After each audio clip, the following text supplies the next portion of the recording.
नमस्कार, आगाज टाइम्स देख रहे हैं आप। मैं हूं आपके साथ पलक शर्मा। वक्त हो गया मॉर्निंग आगाज का, तो आइए रुक करते हैं इन प्रमुख खबरों की ओर, जहां पहली खबर सीतापुर से है। सीतापुर में पवित्र माह रमजान शुरू हो चुका है और साथ ही रोजेदार अल्लाह की इबादत कर देश व समाज की तरक्की और शांति की कामना कर रहे हैं। पूरा दिन बिना कुछ खाए पिए अपने काम कर रहे हैं और वक्त वक्त पर नमाज अदा की जा रही है और साथ ही नमाज मगरिब बाद रोजा खोला जाता है। रमजान को लेकर बाजारों में रौनक भी बहुत देखने को मिल रही है और साथ ही जहां एक तरफ खजूर के ठेले पर और साथ ही सूप फेनी की दुकानें सजी हुई हैं। रोजेदार अपनी रोजे को ज्यादातर खजूर के साथ खोलना अच्छा समझते हैं। वहीं दूसरी तरफ ये मासूम बच्चे भी किसी से पीछे नहीं रह रहे हैं और साथ ही बड़ों के साथ वो मासूम बच्चे भी रोजे रख रहे हैं।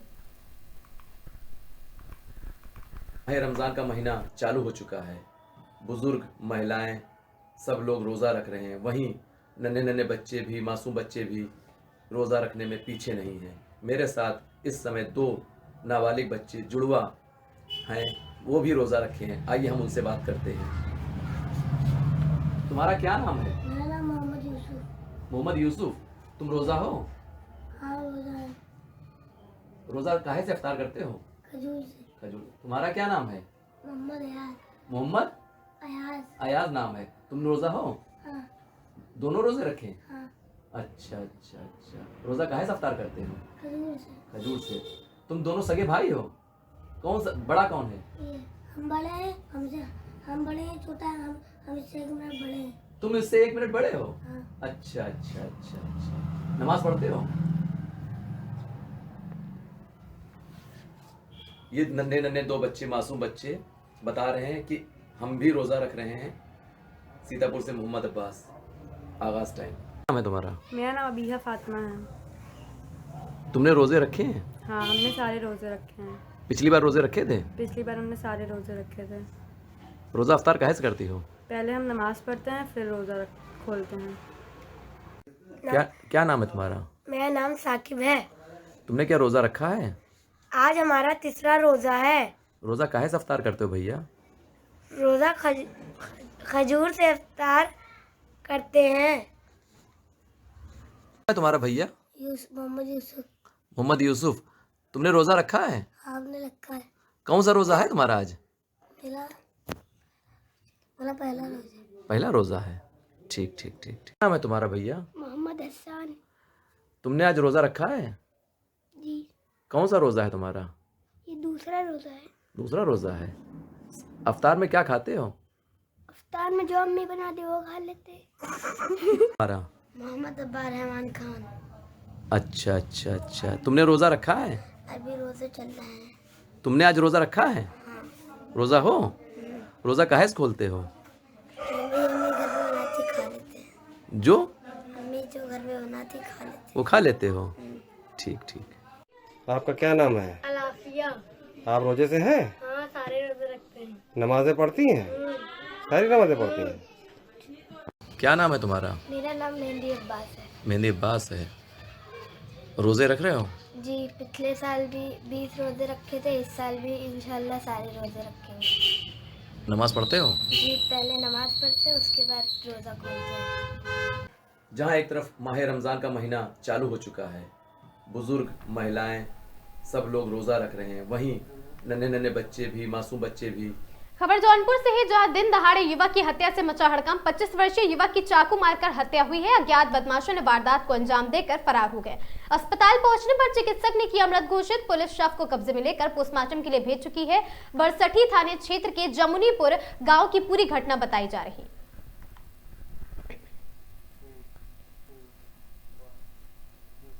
खबर बदायूं से है, जहां रिश्वत लेते ट्रैफिक पुलिस का वीडियो वायरल हुआ है। 500 का नोट लेते दिखे TIS और साथ ही चालान के नाम पर रुपए लेने का वीडियो सोशल मीडिया पर तेजी से फैल रहा।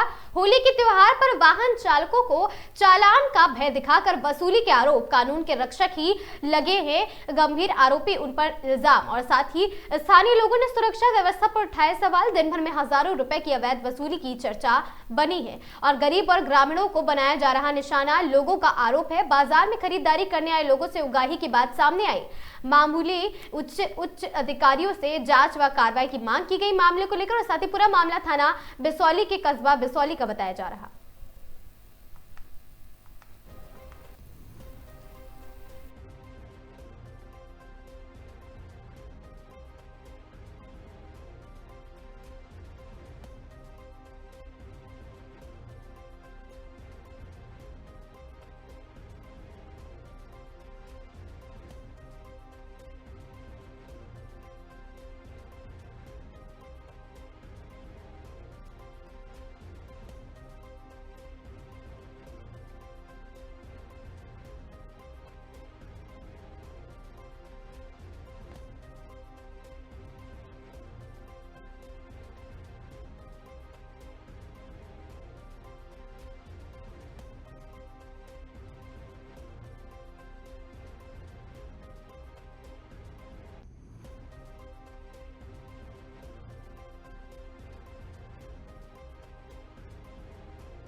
खबर सिद्धार्थनगर से है, जहां सिद्धार्थनगर जिले के गड़ावर गांव में वेद पाठी बटुक सम्मान समारोह का भव्य आयोजन किया गया। कार्यक्रम का आयोजन सपा नेता रज्जन पांडे द्वारा किया गया, जिसमें क्षेत्र के अनेक गणमान्य लोग, ग्रामीण एवं श्रद्धालु बड़ी संख्या में उपस्थित रहे। कार्यक्रम के दौरान वेद पाठ करने वाले 101 बटुकों को अंग वस्त्र व माला पहनाकर सम्मानित किया गया। आयोजकों ने कहा कि भारतीय संस्कृति और सनातन परंपरा को सहेजने में वेद पाठी बटुकों की महत्वपूर्ण भूमिका होती है। ऐसे कार्यक्रम से नई पीढ़ी को अपनी जड़ों से जुड़ने का प्रेरणा मिलती है और समारोह में वेदों के महत्व पर प्रकाश डालते हुए उन्होंने कहा कि वेद केवल धार्मिक ग्रंथ नहीं है, बल्कि जीवन की दिशा देने वाले ज्ञान का स्रोत है। कार्यक्रम का समापन वैदिक मंत्रोच्चार एवं आशीर्वाचन के साथ हुआ है। मीडिया से बात करते हुए सपा नेता रज्जन पांडे ने बताया कि बीते दिनों प्रयागराज में सरकार के इशारे पर प्रशासन के लोगों द्वारा बटुकों को सिखा खींची गई थी उनकी, और साथ ही अपमान भी किया गया था। शंकराचार्य जी के ऊपर मुकदमा दर्ज करने वाले के ऊपर 21 मुकदमे खुद दर्ज है, वो हिस्ट्री शीटर है।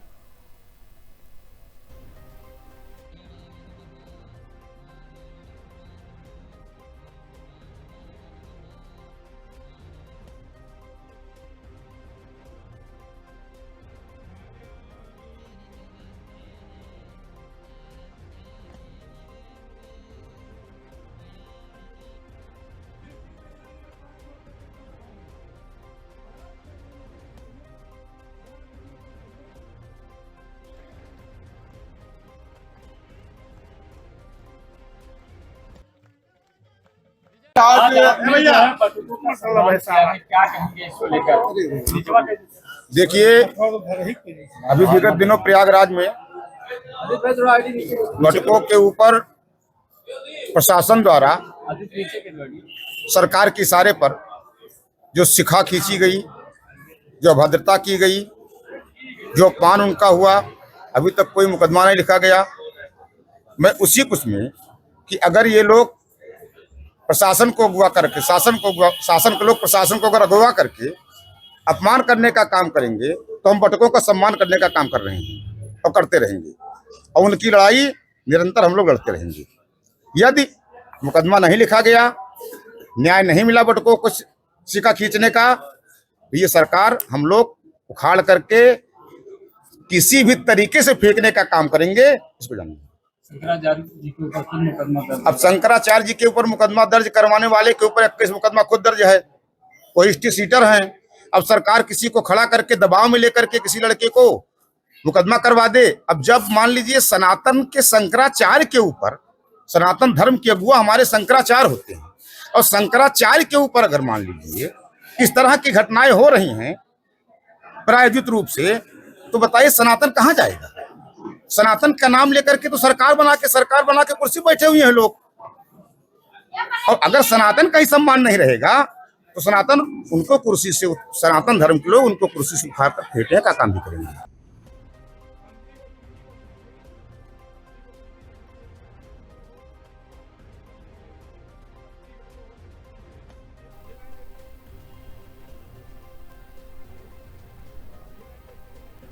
मथुरा में साइबर अपराधियों की दुस्साहस पर रविवार को पुलिस ने बड़ी कार्रवाई की है। एसपी देहात सुरेश चंद्र रावत के नेतृत्व में हुई बड़ी कार्रवाई से मेवात में सटे इलाके में हड़कंप मच गया। ऑपरेशन को अंजाम देने के लिए 240 पुलिसकर्मी की फौज उतारी गई, जिसमें 6 राजपत्रित अधिकारी एएसपी और सीओ रैंक कमान संभाल रहे थे। पुलिस ने 2 टीमें बनाकर विशंभरा और साथ ही झंझावली गाँव में एक साथ छापेमारी की है। विशंभरा से 23 ठग दबोचे गए, जबकि 28 भागने में सफल रहे हैं। वहीं झंझावली में 11 की गिरफ्तारी हुई है, 17 फरार बताए जा रहे हैं। पकड़े गए अपराधियों में से 8 पुराने हैं जो पहले भी जेल जा चुके हैं। इनमें 2 ठग बेहद शातिर है और साथ ही जिनके खिलाफ अलग अलग राज्यों में धोखाधड़ी के 18 मामले दर्ज है। पुलिस ने मौके से 5 गाड़ियां और अन्य उपकरण भी बरामद किए हैं। एसपी देहात ने बताया कि दबिश दी जा रही है और क्षेत्र में साइबर नेटवर्क की पूरी तरह ध्वस्त उसे किया जाएगा।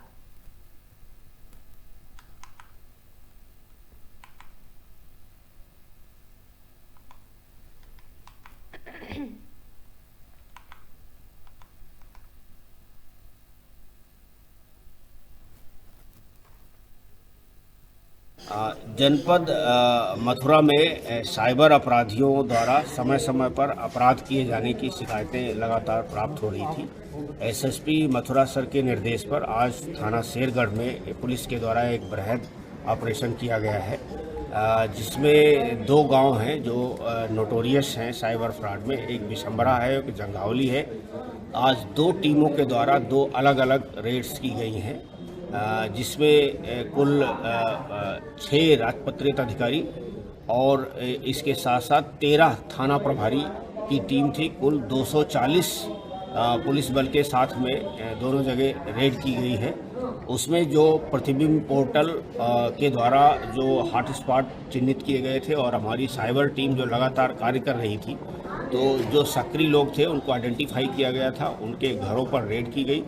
उस रेड के क्रम में कुल जंघावली से जो गिरफ्तारी हुई है उसमें कुल 11 गिरफ्तार हुए हैं और 17 अपराधी वो भागने में कामयाब रहे हैं। और जो बिशंबरा से कुल 23 अपराधी गिरफ्तार हुए हैं और 28 अपराधी भागने में कामयाब रहे हैं। इस तरह से कुल 34 अपराधियों की गिरफ्तारी आज मथुरा पुलिस के द्वारा की गई है साइबर फ्रॉड में, और कुल जो 45 अपराधी हैं वो भागने में कामयाब रहे हैं। ये एक सिंडिकेट बना करके लगातार साइबर अपराध का कार्य कर रहे थे। इसमें से कुल 8 अपराधी जो हैं जो पहले भी जेल जा चुके हैं और कुछ अपराधियों के पास से फर्जी आधार कार्ड भी बरामद हुआ है। और अभी जो गिरफ्तारी की टीम है वो इनकी लगातार तलाशी और पूछताछ कर रही है। जो मोबाइल फ़ोन बरामद हुए हैं उस पर हमारी टेक्निकल टीम जो साइबर की है वो कार्य कर रही है। अभी तक जो पाया गया है कि 2 IMEI प्रयोग हुई हैं, जो लोग पकड़े गए हैं उनसे लगभग 18 फ्रॉड किए गए हैं विभिन्न प्रांतों में, उनसे भी संपर्क किया जा रहा है। उनके मुकदमे जो पंजीकृत हो गए उनके बारे में जानकारी की जा रही है। ये संगठित अपराध कर रहे थे, उस संगठित अपराध के आधार पर आज गंभीर धाराओं में अभियोग पंजीकृत किया जा रहा है और ये लगातार कार्यवाही अभी जारी रहेगी। जो भी साइबर अपराधी भी और बचे हैं उनको भी गिरफ्तार करके जेल भेजा जाएगा और जो भागे हुए हैं उनकी भी गिरफ्तारी का अभी प्रयास किया जाएगा।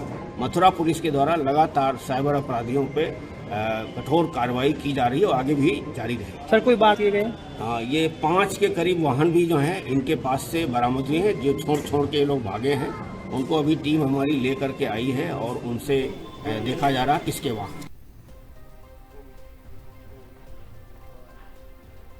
खबर कासगंज से, जहां सहावर में पर्यावरण संतुलन को बनाए रखने के लिए शासन प्रशासन स्कूल, कॉलेज और समाज सेवियों को साथ लेकर जागरूकता मिशन में लगा है। शासन प्रशासन ने हाल ही में कस्बे से लेकर जिला स्तर से पर्यावरण संतुलन को बनाए रखने को वृक्षारोपण कराया है। स्कूल कॉलेज में विद्यार्थियों ने वृक्ष लगाओ जीवन बचाओ आदि नारों के साथ ग्रामीण व शहरी क्षेत्र में रैली निकालकर जागरूकता अभियान किया है। लेकिन इसके बावजूद भी विभाग वृक्षों को बचाने के प्रति उदासीन ही नहीं बल्कि विभाग की ढीलमुल नीति से लकड़ी माफिया हरे भरे वृक्षों को तेजी से दोहन कर रहे हैं। सहावर क्षेत्र में लकड़ी माफियाओं ने आम के हरे भरे पेड़ काट डाले हैं। प्रतिदिन कस्बा की ग्रामीण क्षेत्रों में हरे भरे आम के पेड़ काट कर ट्रैक्टर ट्रॉली द्वारा लकड़ी माफिया आरा मशीन से ले जाते दिखाई देते हैं।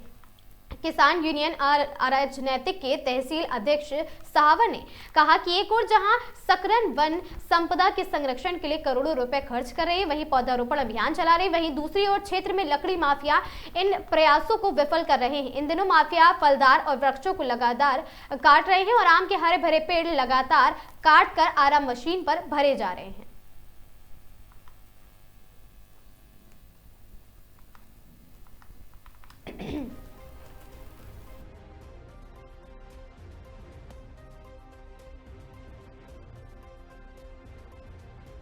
मेरा नाम विक्रमजीत सिंह है। भारतीय किसान यूनियन राजनीतिक से मैं तहसील अध्यक्ष सहावर। मेरा प्रशासन से निवेदन है कि आए दिन देखा जाता है ट्रैक्टरों से इधर उधर हरे बड़े पेड़ हैं जो काटे जा रहे हैं, तो उनके लिए कौन परमिशन दे रहा है या फिर ये अवैध हैं, तो प्रशासन इस पर ध्यान क्यों नहीं दे रहा है? क्योंकि आने वाला समय गर्मी का आ रहा है और वैसे भी दिल्ली वगैरह क्षेत्रों में देखा जाए तो प्रदूषण बहुत हो रहा है और ऑक्सीजन लेवल कम रहा है। तो यही हालात चलते रहे, अगर ऐसे ही पेड़ों का कटान चलता रहा तो आने वाले समय में ये भी दिल्ली बन जाएगा। तो प्रशासन से निवेदन है, खास करके सहावर कस्बा में और जितना भी हमारे जिले में जो भी अवैध ऐसे पेड़ कटान हो रहे हैं उन पर सख्त से सख्त कार्रवाई की जाए।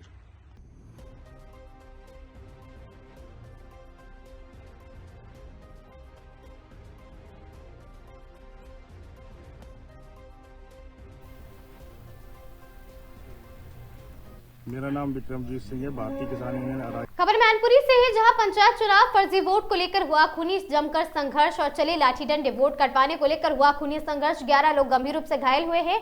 दबंगों ने जमकर चलाए लाठी डंडे। एक पक्ष से लगभग 5 लोग गंभीर रूप से घायल हुए हैं और दूसरे पक्ष में 6 लोग हुए घायल। सभी घायलों को प्राथमिक स्वास्थ्य केंद्र ले जाया गया, भर्ती कराया गया। मारपीट का लाइव वीडियो सोशल मीडिया पर लगातार वायरल हो रहा। थाना प्रभारी भारी पुलिस दल बल के साथ मौके पर पहुंचे हैं और साथ ही बरनाहल थाना क्षेत्र के ग्राम नगला भाईखा से जुड़ा है पूरा मामला। दोनों पक्षों ने एक दूसरे के खिलाफ थाने में दी है तहरीर। पुलिस पूरे मामले की जांच पड़ताल में जुटी है।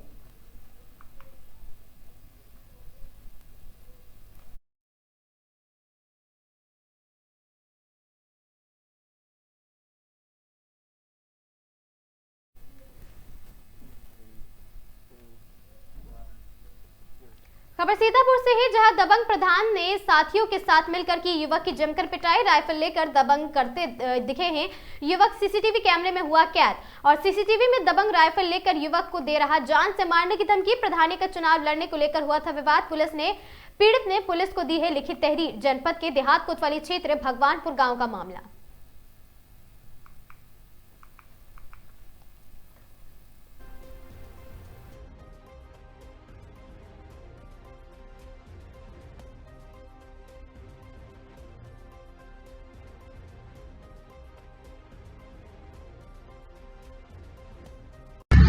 योगी जी से निवेदन है, भगवानपुर सीतापुर का रहने वाला हूँ। पूर्व प्रधान नादिर और अब्दुल वहीद और चांद बाबू और सद्दाम, ये जब से मैंने चुनाव लड़ने के विचार बनाया हूँ तब से कई बार धमकी दे चुके हैं। और आज जो है सुबह 7 बजे की घटना है। मैं नमाज पढ़ के निकला था और वहाँ ये चारों भाइयों ने घेर लिया। एक के हाथ में सोहेब के हाथ में लाइसेंसी बंदूक थी और छोटे वाले सद्दाम के हाथ में असलहा था नाजायज। और इन्होंने बहुत मारा है, मेरा हाथ भी तोड़ दिया है और हमारे सर में भी चोट बहुत ज्यादा है। योगी जी से निवेदन है कि कड़ी से कड़ी कार्रवाई इस पर की जाए। योगी जी से अपील है कि हमको बचा लो और हमारे परिवार को बचा लो, नहीं ये लोग जान से मार देंगे।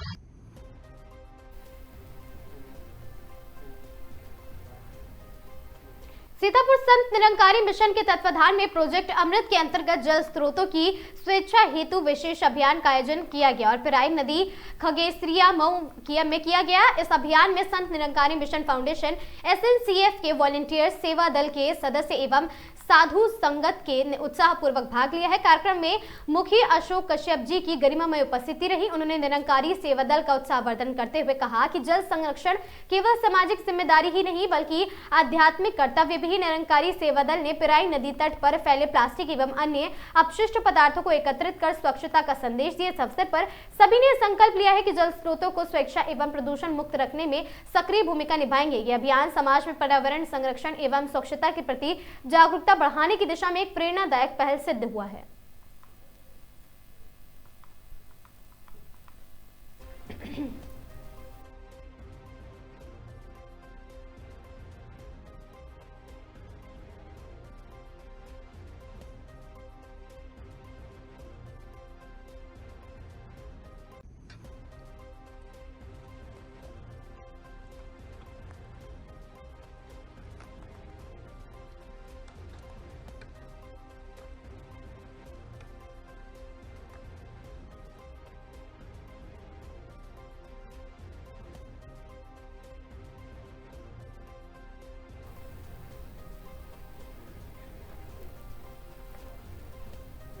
कानपुर में एक छोटी सी बात को लेकर दबंगों ने एक ही परिवार पर हमला बोल दिया और साथ ही आरोप है कि दबंगों ने पहले लाठी डंडों से मारपीट करी, उसके बाद छप्पर में आग लगा दी है। खौफ पैदा करने के लिए दबंगों ने फायरिंग भी की है। घटना कानपुर के सजीती थाना क्षेत्र के मारपुर गांव की है। इस मारपीट में एक ही परिवार के 5 लोग घायल हुए, जबकि बीच बचाव कराने पहुंचे 2 पड़ोसी भी चोटिल हो गए हैं। मामले की जानकारी मिलते ही विधायक सरोज कुरील भी घायलों को देखने अस्पताल पहुंचे हैं और उन्होंने पुलिस के अधिकारियों से आरोपियों के खिलाफ कड़ी कार्रवाई करने की बात कही है और मामले को संज्ञान में लेते हुए पुलिस उपायुक्त दक्षिण दीपेंद्र नाथ चौधरी एवं अपर पुलिस अधीक्षक उपायुक्त महोदय ने घटनास्थल का निरीक्षण किया और मामले की जानकारी दी है।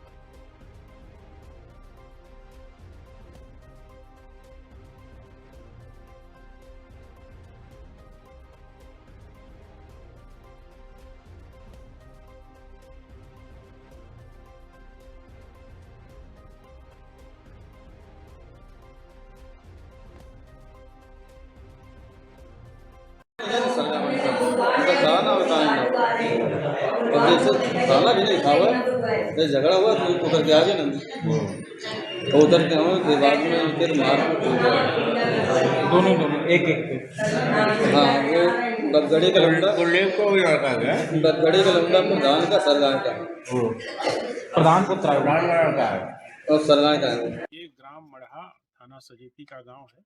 आज शाम को लगभग 3 से 4 बजे के बीच में सरगांव के अभय सिंह का ट्रैक्टर और इनका गांव के मन्नू लाल का ट्रैक्टर जो रास्ते में खड़ा था, उसमें कुछ आपस में टक्कर हो गई और जिसको लेके हल्का फुल्का विवाद दिन में हुआ था, लेकिन युक्ति 112 ने मौके पे आकर के दोनों पक्षों में समझौता करा दिया था।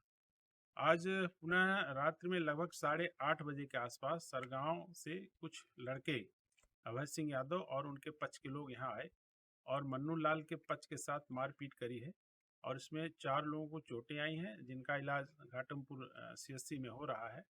और इनका एक आरोप ये भी है कि इनका एक छोटा सा छप्पर था, उसमें आग लगा दी गई है। तो घटना के सही कारणों की हम लोग गहराई से जांच कर रहे हैं। इसमें जो इसमें पीड़ित पक्ष है उसकी तरफ से तहरीर प्राप्त करके इसमें FIR दर्ज की जा रही है और इसमें जो भी नामजद एवं दोषी लोग होंगे उनके विरुद्ध कठोर कार्रवाई की जाएगी। मौके पर पुलिस बल तैनात है, शांति व्यवस्था की, कानून व्यवस्था की कोई समस्या नहीं है। मेरे द्वारा प्रभारी निरीक्षक को निर्देशित किया गया है कि इस पूरे प्रकरण में कठोरतम कार्रवाई करें और दोषियों की अविलंब गिरफ्तारी करें। खबर कानपुर से है, जहां न्याय को आमजन तक पहुंचाने और शासन की कल्याणकारी योजनाओं की जानकारी घर घर तक प्रसारित करने के उद्देश्य से उत्तर प्रदेश राज्य विधिक सेवा प्राधिकरण लखनऊ के निर्देशानुसार जिला विधिक सेवा प्राधिकरण कानपुर नगर तथा छत्रपति शाहू जी महाराज विश्वविद्यालय के संयुक्त तत्वाधान में रानी लक्ष्मीबाई प्रेक्षागृह में वृहद विधिक सेवा एवं जागरूकता शिविर का आयोजन किया गया। शिविर में विभिन्न योजनाओं को लाभार्थियों को सम्मानित कर उन्हें प्रमाण पत्र और साथ ही प्रतीकात्मक लाभ भी प्रदान किए गए। साथ ही 43 विभागों की प्रदर्शनी के माध्यम से लोगों को उनके अधिकारों और योजनाओं की जानकारी भी दी गई। कार्यक्रम का शुभारंभ जनपद न्यायाधीश अनमोल पाल और कुलपति प्रोफेसर विनय कुमार पाठक, जिलाधिकारी जितेंद्र प्रताप सिंह, अपर जिला जज विनय सिंह, प्रभारी सचिव जिला विधिक सेवा प्राधिकरण कर्णिका अवध और साथ ही जनपद न्यायाधीश श्री अनमोल पाल ने कहा कि विधिक सेवा प्राधिकरण का उद्देश्य समाज के अंतिम व्यक्ति तक न्याय की पहुंच सुनिश्चित करना है। उन्होंने लाभार्थियों से आवेदन किया है कि वे अपने अनुभव साझा कर अन्य लोगों को भी जागरूक करें। कुलपति प्रोफेसर विनय कुमार पाठक ने कहा कि विधिक सेवा प्राधिकरण न्याय को सरल और सुलभ बनाने की दिशा में महत्वपूर्ण भूमिका निभा रहा है। जिलाधिकारी श्री जितेंद्र प्रताप सिंह ने कहा कि न्याय केवल न्यायालयों तक सीमित नहीं, बल्कि यह प्रत्येक नागरिक के अधिकारों को जुड़ा एक प्रश्न है। अधिकार और साथ ही आर्थिक अभाव के कारण जो लोग न्याय पाने में असमर्थ हैं, उन्हें निःशुल्क अधिवक्ता उपलब्ध कराए जा रहे हैं।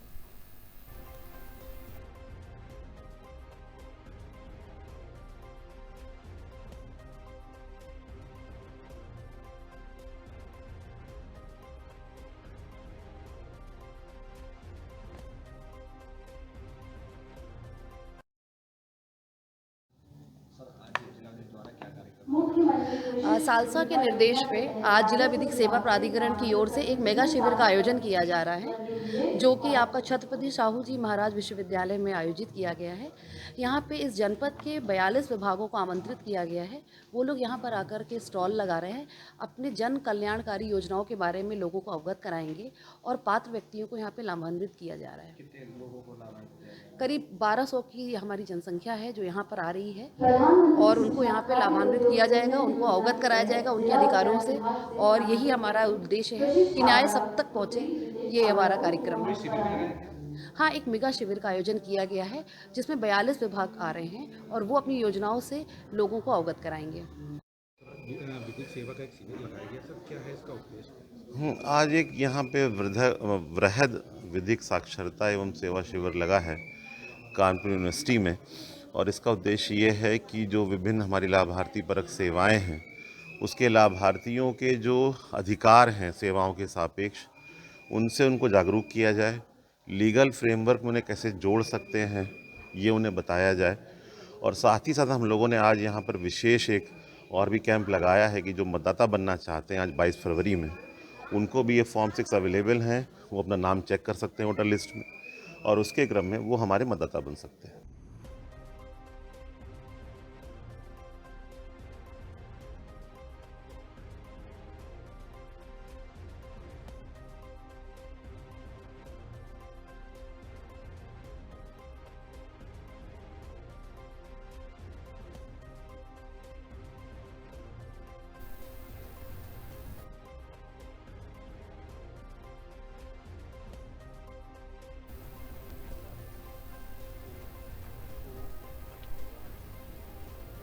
खबर बहराइच से है, जहां आपको बता दें कि बीती 17 फरवरी को एक ट्रक भरकर सरकारी किताबें बरामद की गई थी, जो एक कबाड़ी के यहां कबाड़ में बेची गई थी। उन्हीं किताबों के मामले में मुकदमा पंजीकृत किया गया था, क्योंकि घटना का वीडियो वायरल हो चुका था। मीडिया पर यह काफी प्रचलित हुआ था कि इसीलिए पुलिस ने इसे गंभीरता से लेते हुए इस पर कार्रवाई करते हुए प्राप्त प्रार्थना पत्र के अनुसार आशुतोष सिंह पुत्र ठेकेदार डीसी शिक्षा विभाग द्वारा परिषदीय विद्यालय की सरकारी किताबों को समर ट्रेडर्स एवं अज्ञात व्यक्तियों द्वारा बिक्री हेतु ले जाए जाने की सूचना पर थाना स्थानीय पर मुकदमा अपराध संख्या 052/2026 धारा 3 सार्वजनिक संपत्ति निवारण अधिनियम पंजीकृत किया था, जिसके अनावरण हेतु पुलिस अधीक्षक महोदय द्वारा सख्त निर्देश देते हुए टीम का गठन किया गया, जिसके क्रम में घटना के अनावरण व संबंधित अभियुक्तों की गिरफ्तारी के प्रयास किए जा रहे थे। थाना अध्यक्ष रामगांव में पुलिस टीम द्वारा मुखबिर की सूचना पर विवेचना के दौरान घटना का अनावरण करते हुए कुल 13,082 अदद सरकारी पुस्तकों की बरामदगी की गई थी तथा प्रकाश में अभियुक्तगण पहला आलोक मिश्रा, दूसरा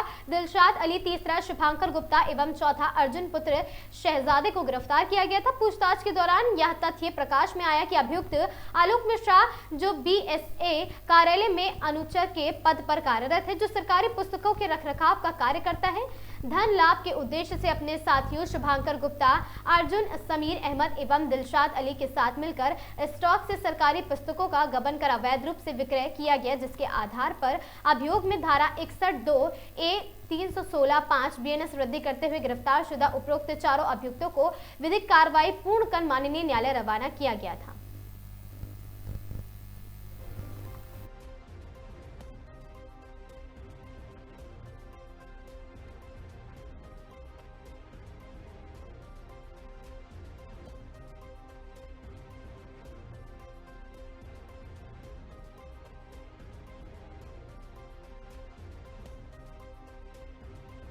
दिनांक 17/2/2026 को श्री आशुतोष सिंह डीसी शिक्षा विभाग द्वारा परिषदीय विद्यालय की सरकारी किताबों को समर ट्रेडर्स व अज्ञात व्यक्तियों द्वारा बिक्री हेतु ले जाए जाने के संबंध में थाना रामगांव में समुचित धाराओं में मुकदमा पंजीकृत कराया गया। थाना रामगांव पुलिस द्वारा अभियोग का सफल अनावरण करते हुए अभियुक्तगण के पास से बरामद 13,082 अदद सरकारी किताबों के साथ विवेचना के क्रम में अभियुक्तगण आलोक मिश्रा, दिलशाद अली, शुभांकर गुप्ता, अर्जुन पुत्र शहजादे कुल 4 लोगों को गिरफ्तार किया। विवेचना से यह तथ्य प्रकाश में आया कि अभियुक्त आलोक मिश्रा, जो कि BSA ऑफिस में अनुचर के पद पर कार्यरत है, जो सरकारी किताबों के रखरखाव का कार्य करता था, पैसे के लालच में आकर अपने अन्य साथी शुभांकर गुप्ता, अर्जुन, समीर अहमद, दिलशाद अली के साथ मिलकर सरकारी किताबों को स्टॉक से गायब कर बेच दिया। अभियुक्तगण द्वारा सरकारी संपत्ति का गबन व आपराधिक षड्यंत्र का अपराध किया गया, जिस पर मुकदमा उपरोक्त में संबंधित धाराओं की वृद्धि करते हुए चारों अभियुक्तगण उपरोक्त को गिरफ्तार कर माननीय न्यायालय के समक्ष न्यायिक हिरासत के लिए भेजा गया तथा वांछित अभियुक्त समीर अहमद की गिरफ्तारी का प्रयास किया जा रहा है।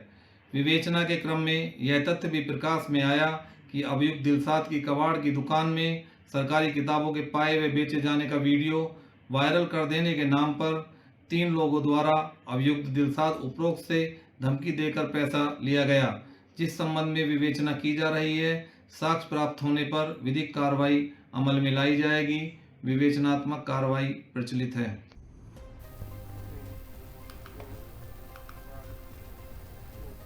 मॉर्निंग आगाज की इन खबरों में आज के लिए बस इतना ही। ऐसी खबरों से लगातार जुड़े रहने के लिए बने रहें हमारे साथ और देखते रहें आगाज टाइम्स।